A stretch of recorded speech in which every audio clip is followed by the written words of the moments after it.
Oh. There's a bit of domestics going on. It's a pretty simple process. All you have to do is buy them. They sell them pretty much anywhere. Keep them fed, clean. You have to get them medication as well, take them to the vet, and then you just make sure you have to look after them. So they're actually eating coconut right now.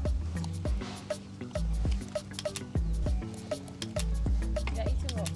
Coconut, innit? It's not coconut. It's What is it? cassava. Hey! So I thought they were eating coconut, but they're not. They're eating cassava, which is a type of yam. We actually just bought multiple goats. We made sure that we bought a few pregnant ones so that they can end up giving birth.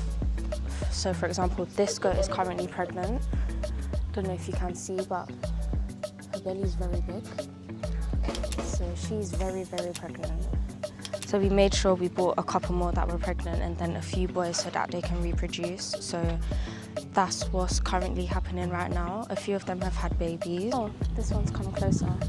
Hi. Okay, maybe not. So none of them actually like me, but they're all so cute. Yes.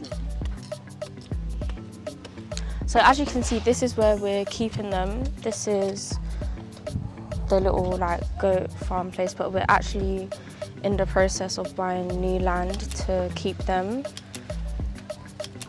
so we can look after them properly. But for now, they're happy. They just don't like me. It's still early days, so I'll keep you updated with them because we're actually going to get a few more as well. And that's pretty much all we've done. All right, see you in the next one, guys. Bye.